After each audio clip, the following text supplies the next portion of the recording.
The Heart of Midlothian, dramatised by Gerda Stevenson, from the novel by Sir Walter Scott. Episode 1.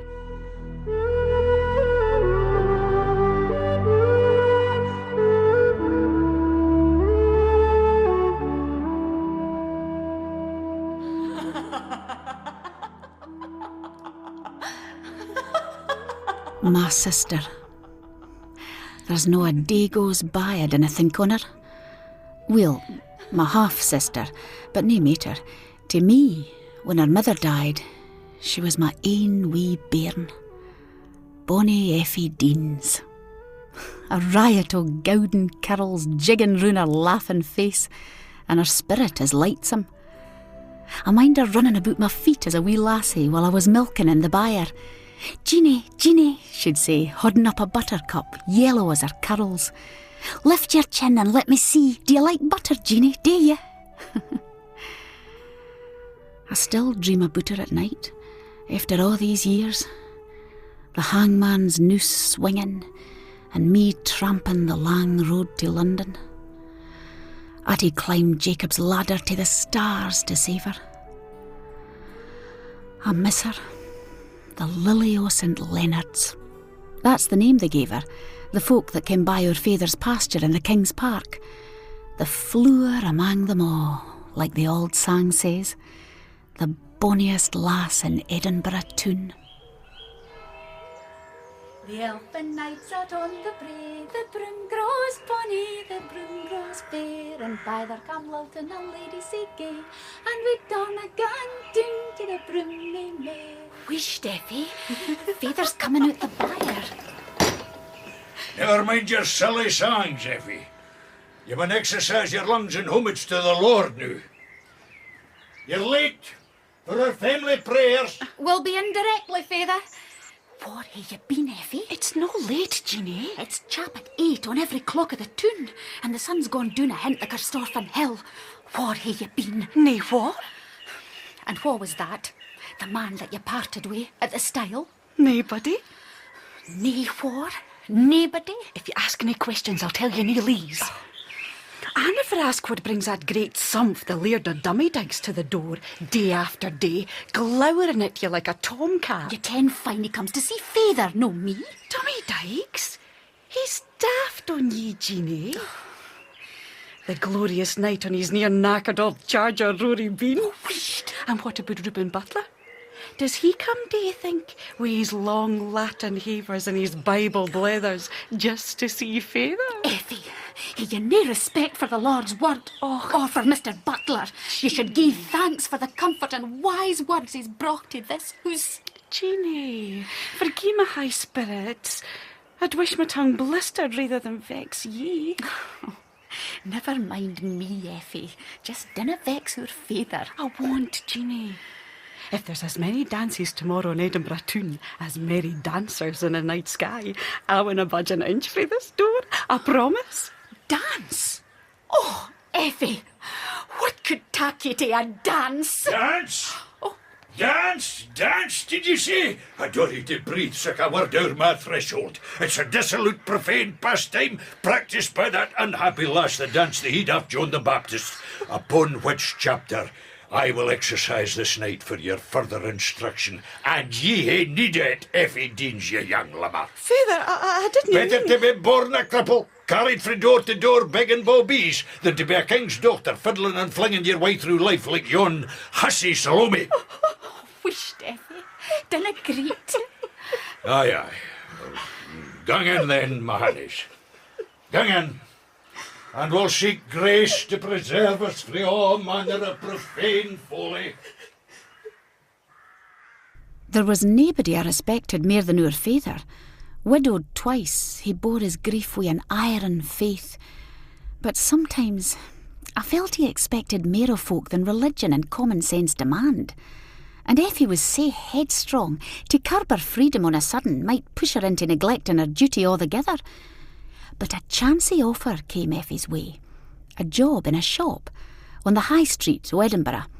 My feyther's cousin, Mrs. Saddletree, sold riding gear there at the sign of the Golden Nag.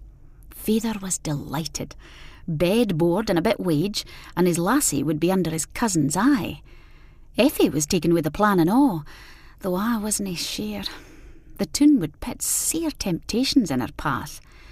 But then, maybe the move would mean she'd break off with the man I'd seen her daffing with here at St Leonard's. Jeannie! Jeannie Deans! Reuben! I didn't think I'd see you in the toon. Oh, I've come to hear the minister preach in the Tolbooth Kirk. Your father always says he's worth the listening. I'm headed the same gate. I thought you were still in Dumfries. Well, I start my new teaching post in Liberton tomorrow. Oh, we'll be seeing Mary then. But you're licensed to preach now.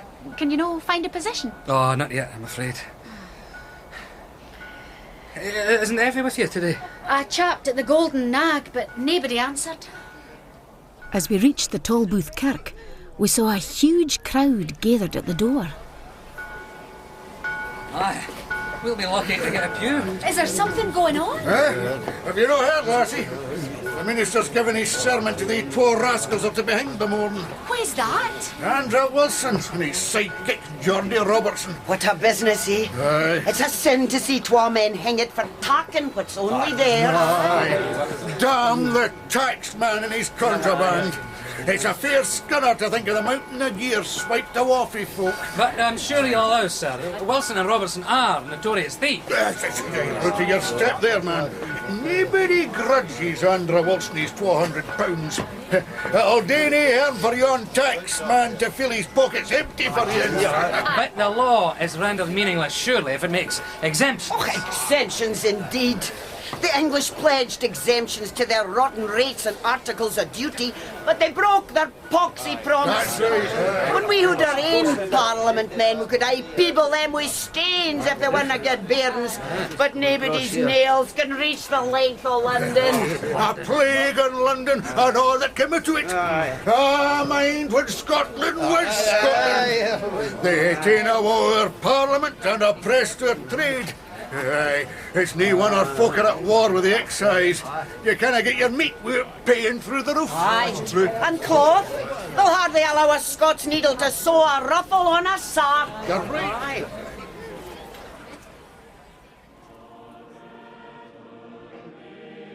It was the custom that criminals under sentence of death were brought to the Tolbooth Kirk to join in public worship on the Sabbath afore execution. Wilson and Robertson were in a pew set apart, each held by twa soldiers of the city guard. There was standing room only left at the back. I was singing with the congregation next to Reuben. Light frae a window was slanting o'er his fine face. I kenned his features like I kenned the burns and braes where we walked together as bairns. We'd herded the sheep for my father and his grandmother day in, day out after school. He was weel liked for his gentle nature and was aye the best scholar. He'd be a minister yet, and we'd be man and wife. We just had to bide our time. But at that moment, I felt we were trembling on the verge of eternity with these wretched men facing their Maker.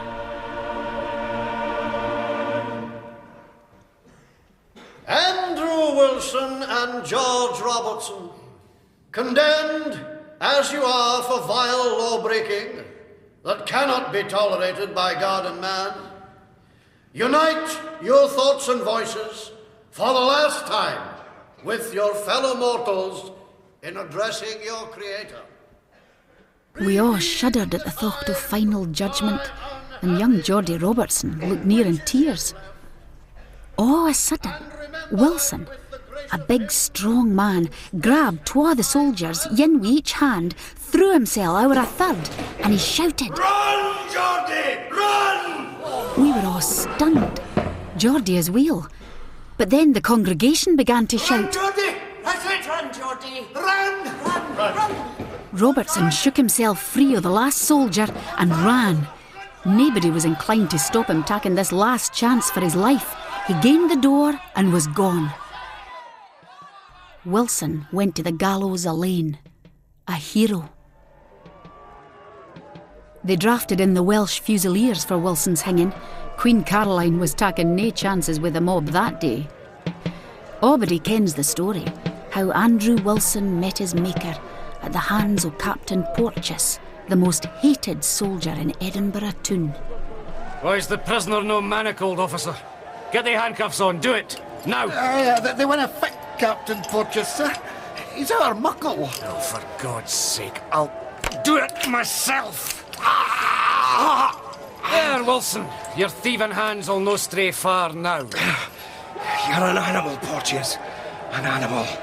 Have mercy on me, man. He's bleeding! My God, look at that! Aye, Porteous, you're a bloody animal!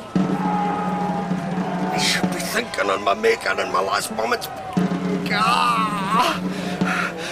Can't full of pain. And what signifies that, man? Your pain will soon be over. Your cruelty is great, Porteous, but mind on this. You may hae need yourself of the mercy you would gain out to your fellow creature. May God forgive ye.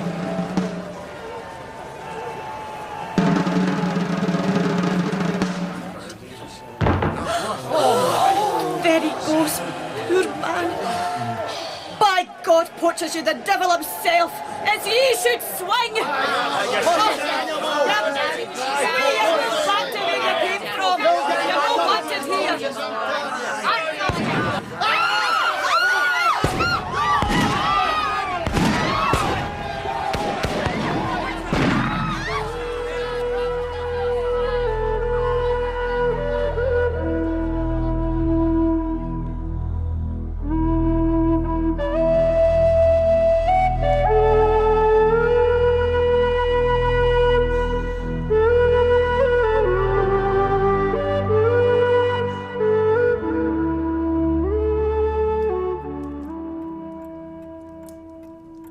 What was Porteous thinking? To fire at the crowd? Innocent folk. 6 or 7 people killed in cold blood. 20 of them, I heard, Reuben. Women, bairns and all. A massacre, they're saying. Well, they've been flinging stains, nae doot. It's hardly a proportionate response, Mr. Deans, even if they had. You're a silly called Reuben Butler, with your bits of argument. The handcuffs were eaten into Wilson's flesh, Father. I heard it from Mr. Saddletree. He saw it all. His pain was great, but he was a tower of human dignity in his final moments, so they say. But what on earth possessed Porteous to open fire on the crowd? Madness. Aye, well, he's to hang for it himself now. An eye for an eye, a tooth for a tooth. The tables he turned. Our Porteous will hae plenty of time to reflect on justice now, up there behind bars in the Heart of Midlothian. The Heart of Midlothian. The name they gave the Tolbooth prison. A dark and wanless place I'll no forget this side of the grave. I canna say or even think its name without my ain heart heaves and hurts me. God forgive me. I wasn't attentive. I should have taken the trouble to visit Effie at the Saddletrees more regular. I did in the first few months. But I was doing Effie's work as well as my ain now. We grew our kale and vegetables. We had the chickens and had the cows to milk, the butter to churn, the cheese to mak and sell. My days were full. Yon brown hen stuck laying all together, Jeannie. I'll hate to wring its neck. Can you no gie her a chance? She was laying fine last month. I'll hae a look at her when I've hung up this washing. There's nothing to see. It's for the pot. Oh, we'll hae company wi' your kale. Here's old Rory Bean and his maester hurpling over the brae. Surely noon. You could set your clock by the Laird of Dumpy Dykes. Aye, and yon's about all the use he is. Although he never spoke about it, Father had high hopes I'd be Lady Dumbydykes yin day. I couldn't think of a worse fate. I never kenned what the gummerel might be coming out with next. Jeannie, woman! Jeannie! It's a broad day for the drying. Aye, it's fine. Oh, there now, Rory, oh. And how's all with you, Jeannie? Fine, fine. Ah, Jeannie, woman. He sat on Rory Bean like a king on a throne, ogling at me frae the saddle with those gleekit green eyes. Jeannie. You'll tak some kale wi' us, Laird? Ah, well, that. What's the good man? Feyther's in by. Well, I won't tell him the news of Porteous. Oh, aye, he was hanged the morn, was he no? Ah, well, that's just it. He's got the Queen's reprieve. Here, Chippy Chip. Chip, come here, my wee hinny. Now let's have a look at you. If yon Porteous can keep his neck frae the rope, I'm sure we can do the same for you. Jeannie? Effie? Jeannie. Jeannie, I'm sorry. Effie? What's wrong? Are you no well? My, but your cheeks are like ash. What's happened, Effie? No, do not ask me. Look at the state of your clays. What have you been? Why are you no at Mrs. Saddletree's? I can't go back there, Jeannie.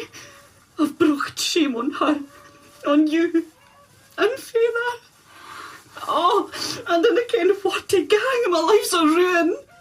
Are you having a bairn, Effie? Is that it? Tell me. Oh, my bairn. I'll never see my bairn. It's dark. Jeannie, it's all dark. Oh, Effie, dear, wheesht, I can't make sense of you. What are you saying? I heard it cry, Jeannie. I've milked the gate and my bairn will be hungered, but I can't find it. Oh, help me, Jeannie, help me. Where's the feather on your bairn, Effie? No, do not ask. Is it yon man you were daffing with last summer? I can't tell you, leave it be. Calm yourself, Effie. Come awa into the house. We'll get you into your bed. Here, wrap my plaid round you, and Feyther will no see the state you're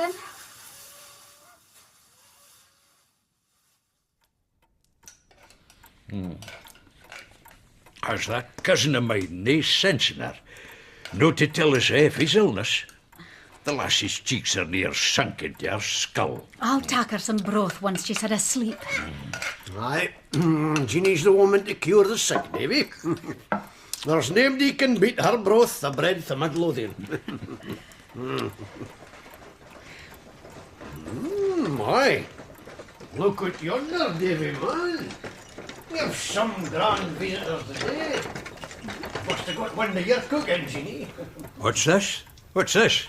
Oh, there's a coach drawn up at the door, Feyther.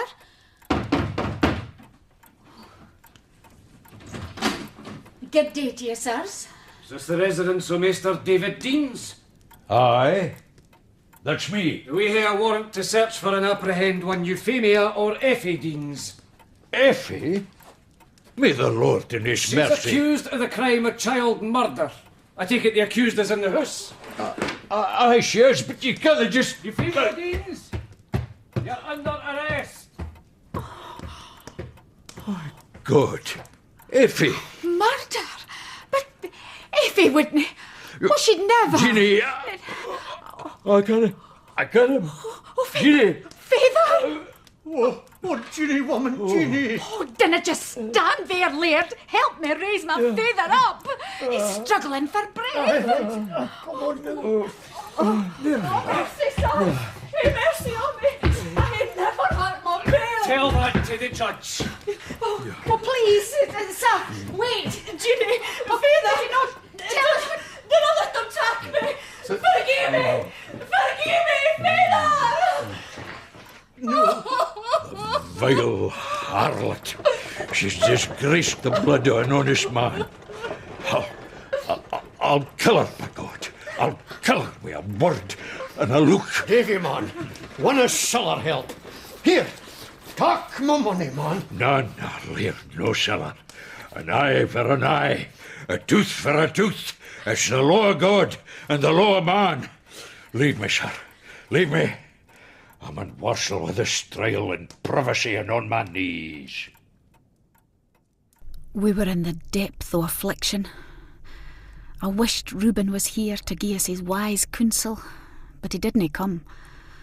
As the day wore on, I joined Feyther in prayer, and we read frae the Bible till sleep overtook us. We'd nae thought o' the storm that was brewing in Edinburgh toon, nor that Reuben and Effie were in the very eye o' it. We must keep good order, friends. Good order at all costs. Aye, Madge. The lady's mine. Let me pass, if it please you. Ah, but it doesn't please us, maester. We're fine ladies, and we hate to be pleased. By your voices, your men, however many petticoats you sport, let me pass, sirs. Oh, you munna rub Madge wildfire up the wrong road. Eh, Madge? You won't get through the city walls tonight, man. The ports are all barred. We're boarding up the wickets. Are you a clergyman? Man licht! Bring out the torches, I can't see the bloody nails. I'm in orders, but not yet placed as a minister. Ah, it's Mr. Butler for Liberton. You've discharged the duty as wheeler's only man. You must turn back with us, sir. For what purpose? You'll find out soon enough. But you must come with us. We'll force you if necessary.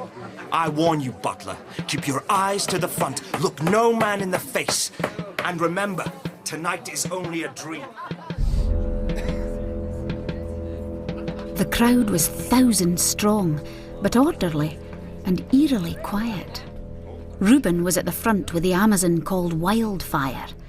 They swept up to the high street and with nae violence disarmed the city guard, destroying their drums and silencing the rain, so the alarm couldn't be raised. Then they headed for the Heart of Midlothian. Man balls, man! Man balls! The troops will be done for the castle if we done anyone through! Try it with fire! Aye! Use your torch! Fire it in! Porteous, thrust them on the boat! Well, Rossman is in prison door! Are you mad? We'll have him die where a murderer should die, on the common gibbet, where he spilled the blood of so many innocents. For God's sake, vengeance is mine, saith the Lord. It's not for you to wreak upon your fellow man. An eye for an eye, Butler. The law of retaliation. Take him, men. Bring Porteous out, but let no man hurt him. We'll carry him to the grass market. Let him make his peace with God there if he can.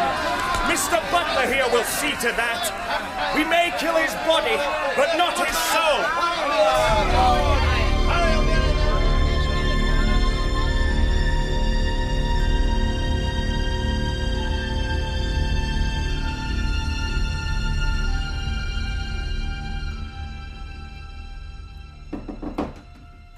Come in. Jeannie, Mr. Deans. Oh, may God comfort you, my dears. Ye hae heard then, Reuben? Yes, I was in town. The saddle trees told me about Effie. God comfort you. He does, my friend, and he will. But I hae been ever proud of my sufferings in the good covenanting cause, and now I'm to be tried for it. And I will bear my lot with submission. The question is, what will the lightsome and profane think of the guide that canna keep his ain family from stumbling? I canna speak it. I canna. Father had to leave the room. We could barely bring ourselves to look at Reuben, with such shame now flung on us. Shame that touched on all connected with Effie and our family. I tried to get into the toll booth to see her, Jeannie, but they closed early because of the Porteous business. I'd have come sooner, but I couldn't leave the city. The mob had barred all the ports. God forgive them. They burned down the toll booth door, dragged Porteous out and strung him up on a dyster's beam. Oh. I saw it all. The deal's turned loose on the world, Reuben. Well, the prisoners of the toll booth certainly are. The mob and their madness set them free. The Heart of Midlothian's an empty tomb. My God. Where's Effie then? Is she out with him? I don't know. I don't think so. One of the mob, a painted madman in women's clothes they called Madge, was calling for her in the prison, but I didn't see her. Reuben, I'm glad you've come. For I hate to tell you, all mun be ended between you and me. Ended? Why? How can you break our promise, Jeannie?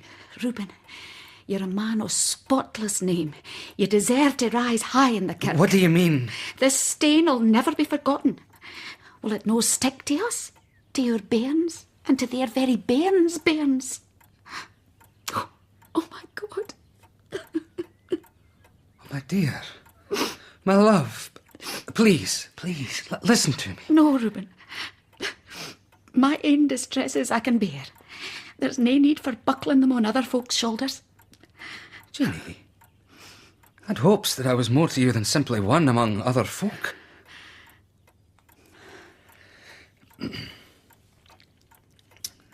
I'm charged with a message to you, Jeannie. Oh? And who gave it? A stranger. A young man I met on my way here through the park. And what did he say? That he's sorry he couldn't meet you at the hour proposed, but wants you to meet him tonight at Mushet's Cairn as soon as the moon rises. Tell him I'll come. I pray to God I'll never see him again. There was something utterly desperate about him. Why are you so willing to meet him? I hae nae choice in the matter. Who is he, Jeannie? I dinna ken. You don't know? You promised to meet a young man at such a time and in a place so lonely. You say you're compelled to do this, but don't know him. Jeannie, what am I to think? Just that I speak the truth.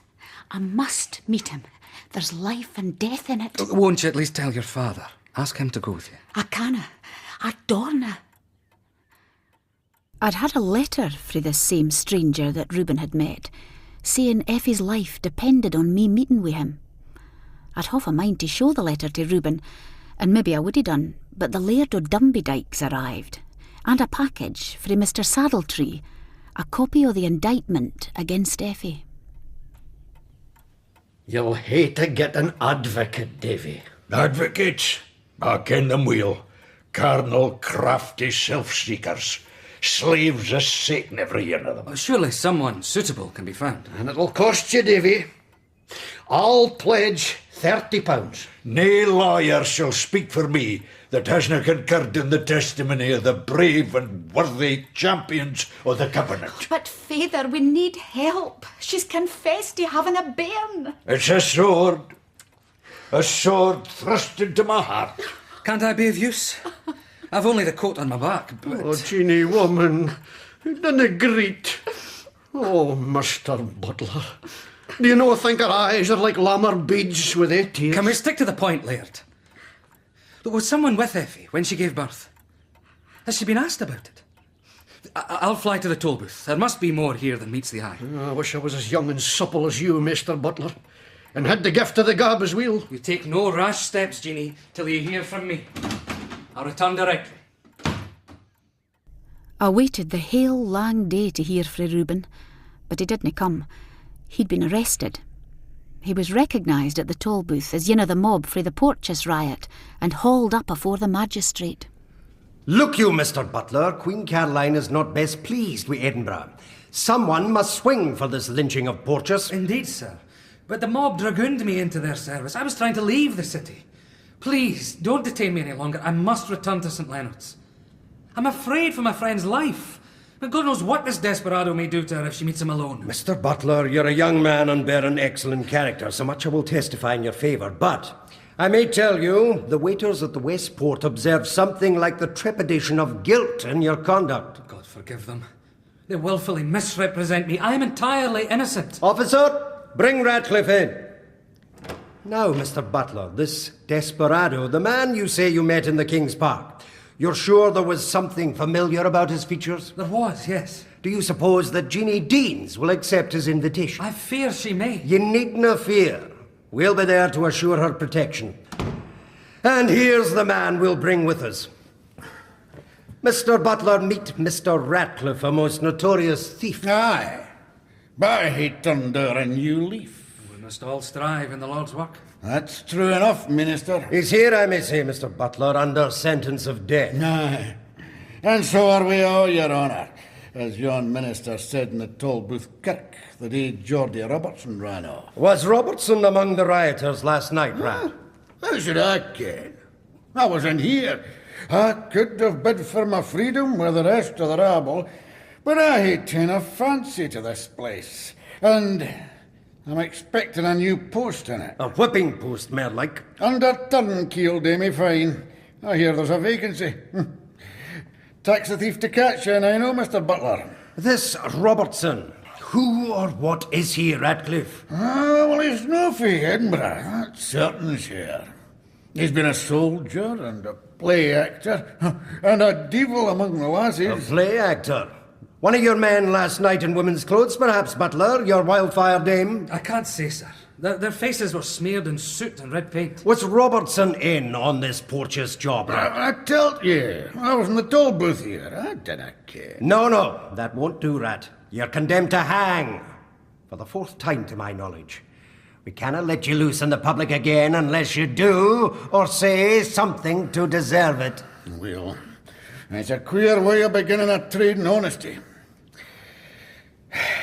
But damn it. I saw Geordie Robertson among the boys that brack into the jail, and I saw him speaking to the wench Effie Deans. There. I suppose that'll do me some good. That deal, did you? Well, Mr. Butler, put that together with your desperado that's stood tryst with Jeannie Deans at Mushat's cairn.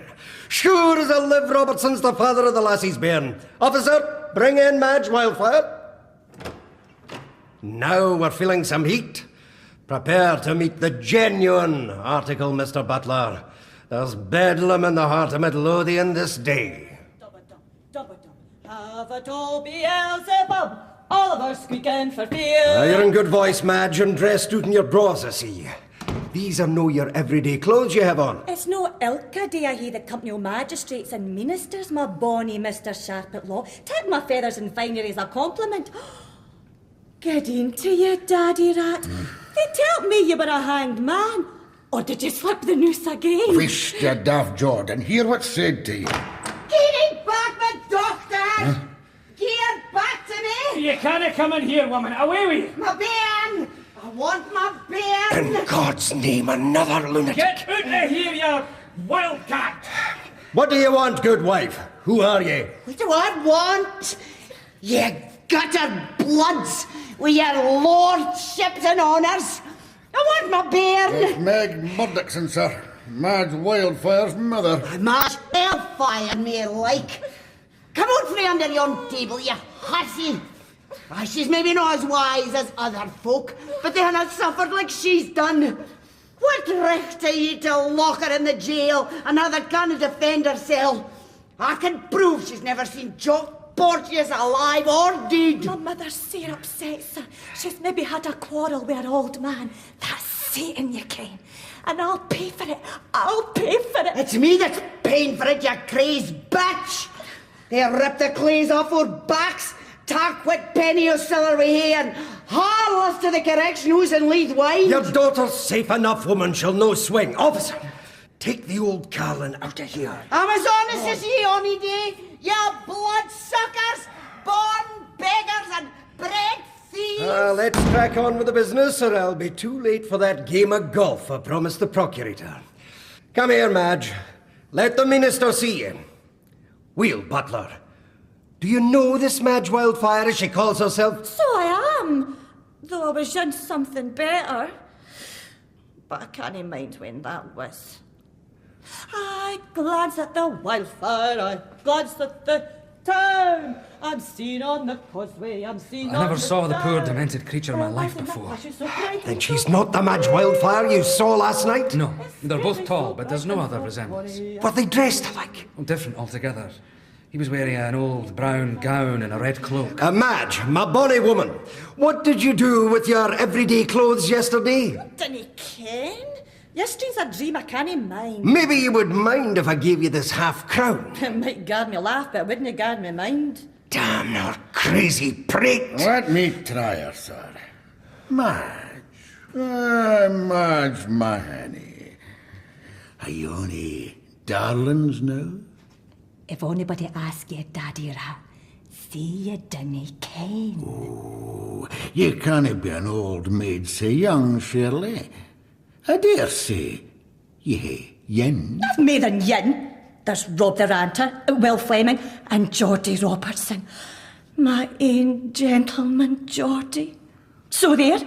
What do you think of that for a jangle of Joes? Och, Madge, you'll maybe win herts dressed out in your bras, but in your ilka day clays, there's nabody'll look at you. You're a lean old sorrow, Daddy Rat. Gentle Geordie wore my old brown threshy coat yestreen and my red cloak, and he gaed through the town with him. Gauzy and grand he looked like ony queen in the land. What did you with the bridal ring? You're paying your rent, Ratcliffe. Here's direct evidence. You'll guide us to Mushet's cairn tonight. Gentle Geordie's our man. I'm not exactly sure just where the place is, Your Honour. There's no half road to saving your neck, Rat. You can't protect Robertson now. I think I might know the place, sir. Perhaps I could... You're going nowhere, Butler. For the time being, you're under arrest. Madge here kens what it is. Take her away, yon skirling limmer. Waste woman. Use her as bait. Her and Geordie are old Joes. If he hears her singing, he'll likely come to her. Aye. There's something in that, maybe. Aye. Madge, lassie. Are ye for a wee donner wi' me the night? To Mushet's cairn? Nicol Mushet, you say? He'd be blithe to see you, Daddy Rat. How's that? Nichol's dead and buried with his wife these 10 years. I still hear blether, though, at Mushet's cairn. I spak with him Friday last. The wife's neck's fair mishacked, though, with the stabbing and twisting he gied her. She wears her corpse sheet drawn up to hide it, but that can't hinder the blood seeping through. God's name, woman. I tell her to wash it at St. Anthony's Well. The holy water'll cleanse if onything can. But they say blood never bleaches out o' linen cloth. I tried Deacon Sanders' new cleansing drops on a bairn sheet at home last week, but they didn't work. It didn't work.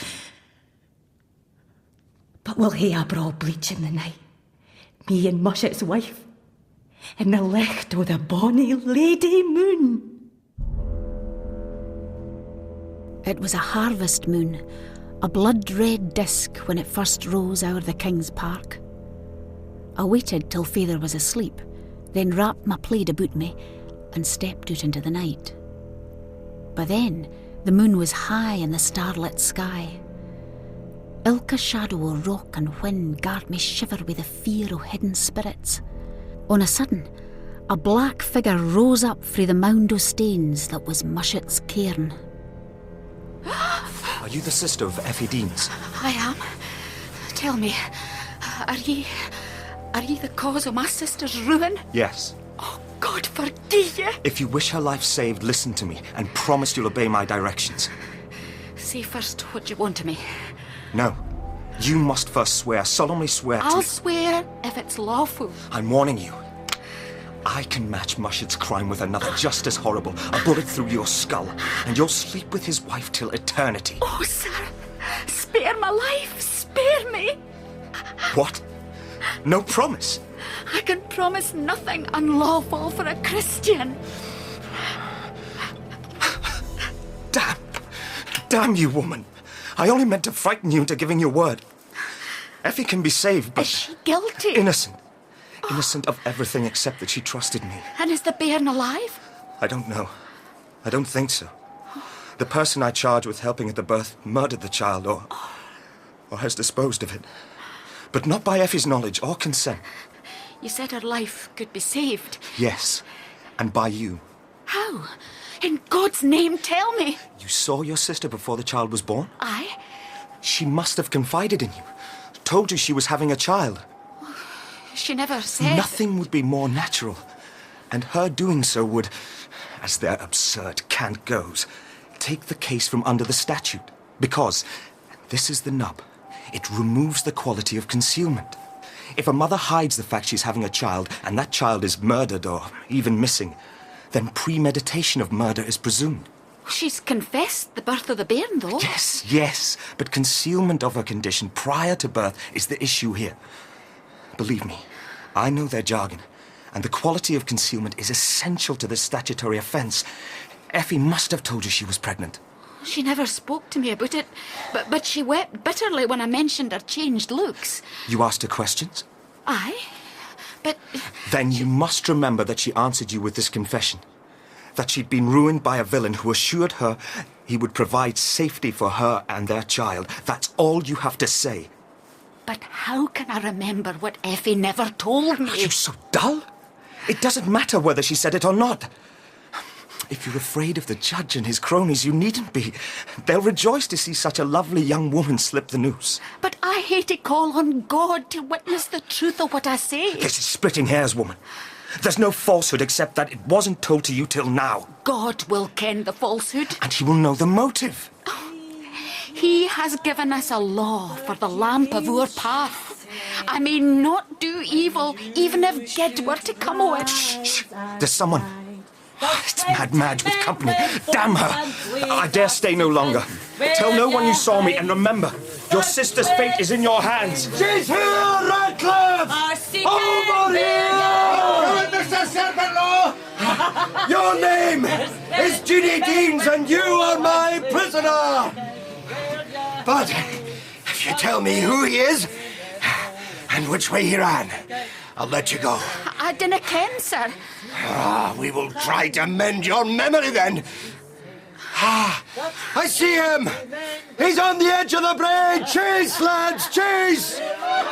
Radcliffe, hold this woman till I come back. I said... Hold ye still, Mr. Jeans. And keep yon screeching peahen quiet! Wheest, Madge, wheest, Madge. Madge, you're hollering Sir Geordie Wheel, and he's safe awa. Now's your ain chance. You'd best run for it, Madge. I'll allow Daddy that and leave you to blow the bellows of hell.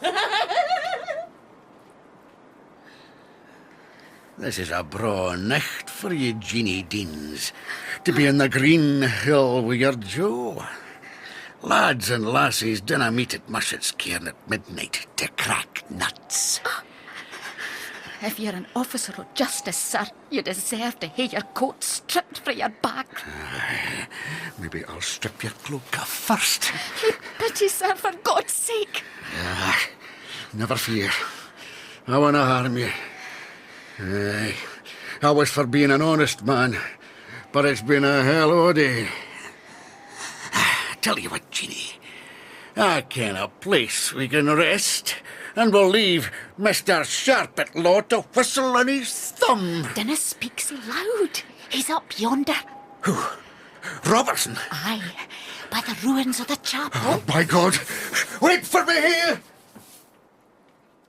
I could see that drink had dulled his senses, and I sent him on a wild goose chase.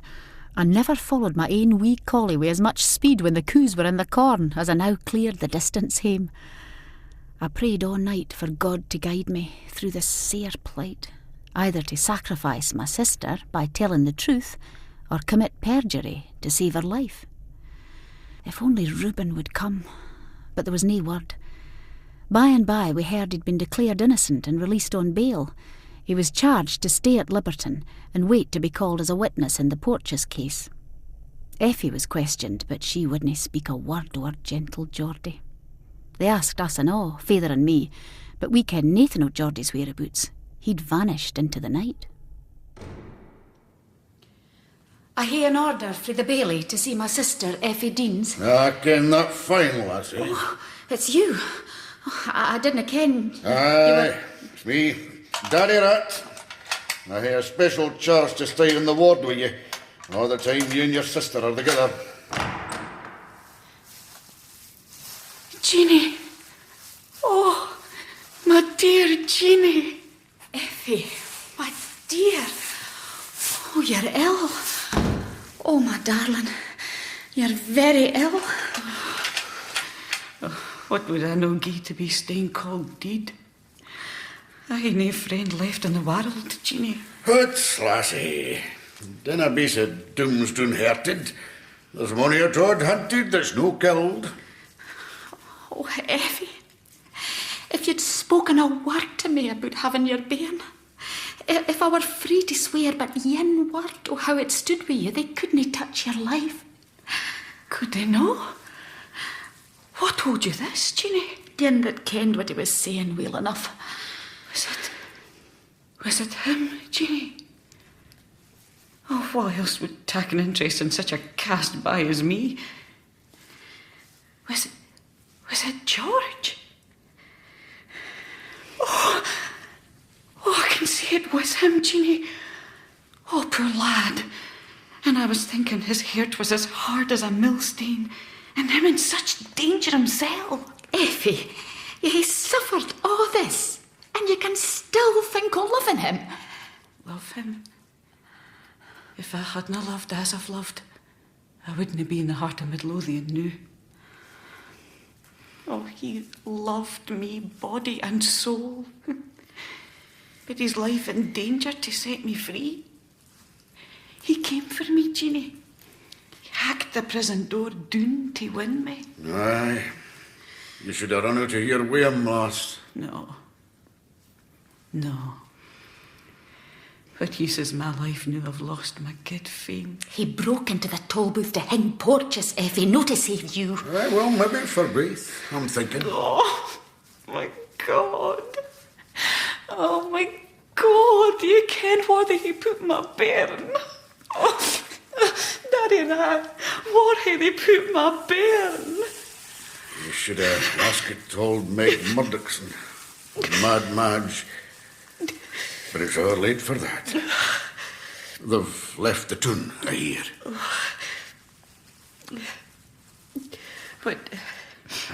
What did George want of you, Jeannie? He wanted me to perjure myself. And you told him you wouldn't come between me and the death MTD? I told him I daurna swear an untruth. I'll tell you the untruth. Murders the untruth. And I laid down my life for my bairn. I believe you, Effie. Oh, I'm glad you did me that justice. It's virtuous folk like you, Jeannie, with your fear o' temptations that cast the rest of us into hell. I didn't deserve this for you, Effie.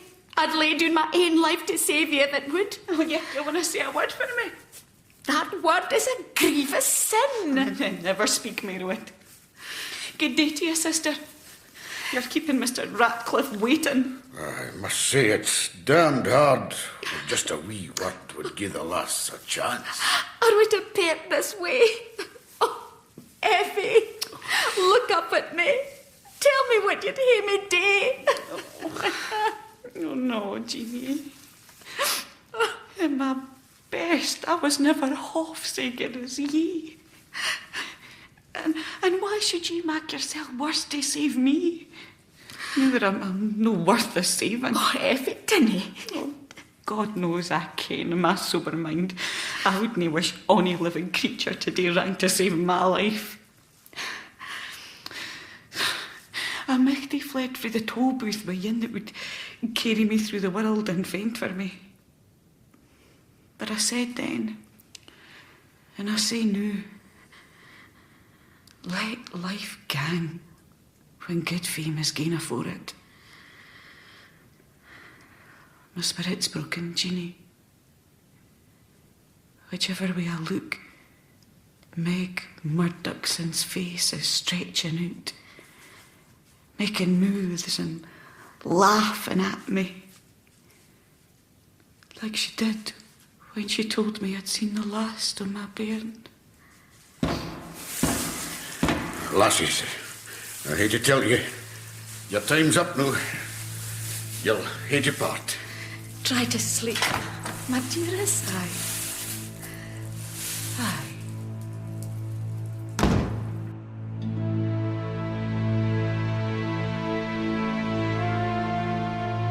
A lowering mist had settled on Edinburgh town next morn, the day o' Effie's trial. My heart was happed in the same grey haar.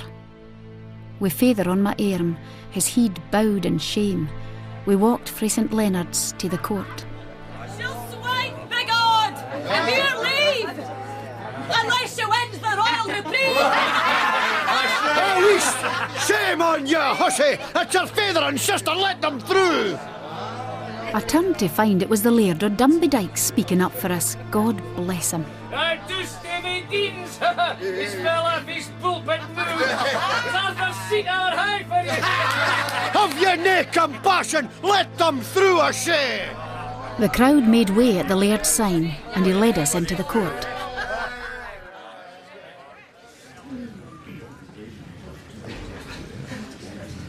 The maester says you have to bide in a side room, Jeannie, to wait till you're called as a witness. Can I no stay with my father, Laird? He needs me by him. You hate to be separated. Your testimony must be influenced if you bide in court. My Jeannie kens her ain mind. She went astray frae God's truth. Whisht. Here's the judges coming in. Bring in the prisoner. Euphemia Deans. I had to leave father then, and was hurried out by the macer. I was left on my lane. The minutes stretched out to eternity. The gloom with the dark oak panels minded me of the valley of the shadow of death. Effie's death. Her life, my ain sweet sister's life, hung by a thread that my tongue could cut. I went down on my knees and prayed to God to guide me. Jeannie Deans, they're ready for you. As I entered the court, Effie stood up and reached halfway out the bar to me. Jeannie!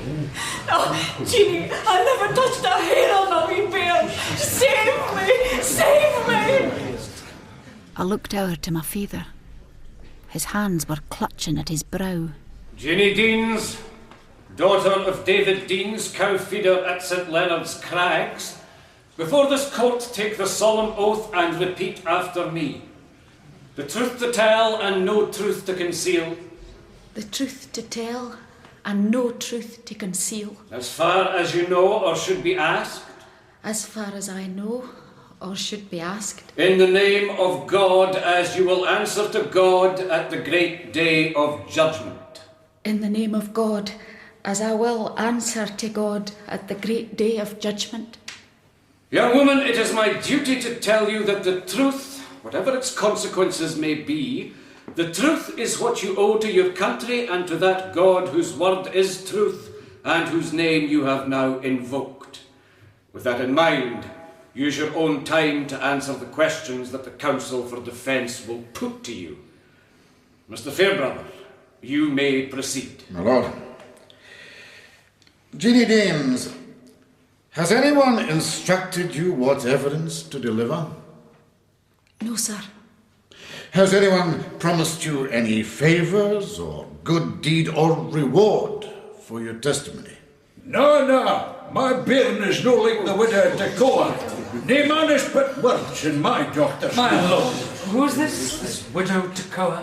Has she been tampering with the evidence? With respect, my lord, this is a violation of the law. He's referring to the book of Samuel, man. Let the defence get on with it. Sorry. Mr. Fairbrother, proceed. Thank you, sir. Jeannie Deans, you are, I think, the sister of the prisoner? Yes, sir. And had you not remarked your sister's state of health to be altered during the latter part of the term, when she had lived with Mrs. Saddletree? Yes, sir.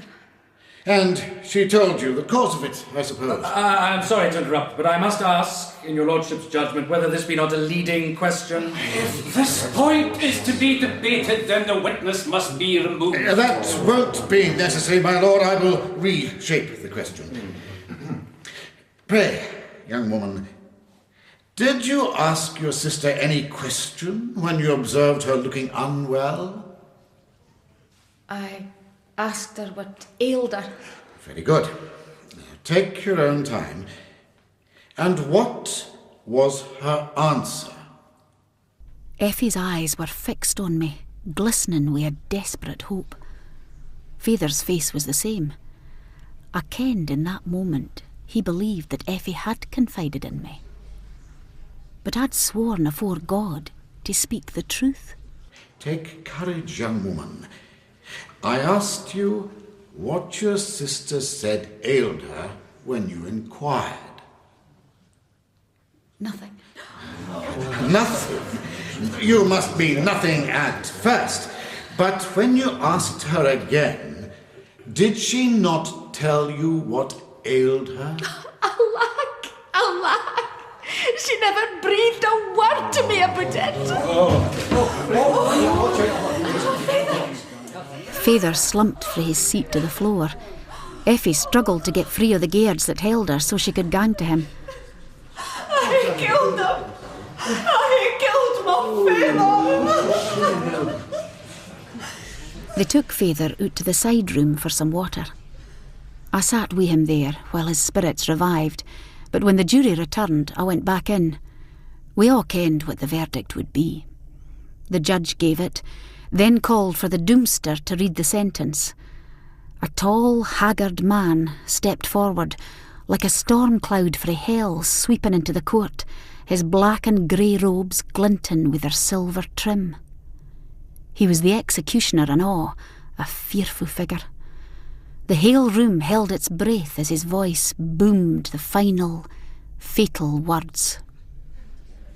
And upon that day, betwixt the hours of 2 and 4 o'clock in the afternoon, you, Effie Deans, will be conveyed to the common place of execution, and there hanged by the neck upon the gibbet.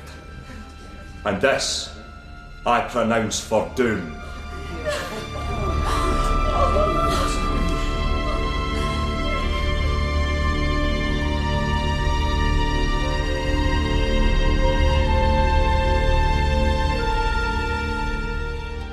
In The Heart of Midlothian by Sir Walter Scott, Jeannie Deans was played by Gerda Stevenson, Davy Deans by Tom Fleming, Effie Deans, Irene Allen, Reuben Butler, Robin Lang, Dumby Dykes, John Buick, George Robertson, Simon Donaldson, Madge Wildfire, Pauline Knowles, Meg Murdochson, Anne-Louise Ross, Radcliffe, James Bryce, Sharpet Law, Laurie Ventry, and Captain Porteous, Simon Tate. Other parts were played by the cast. The Heart of Midlothian was dramatised by Gerda Stevenson. The director was Bruce Young.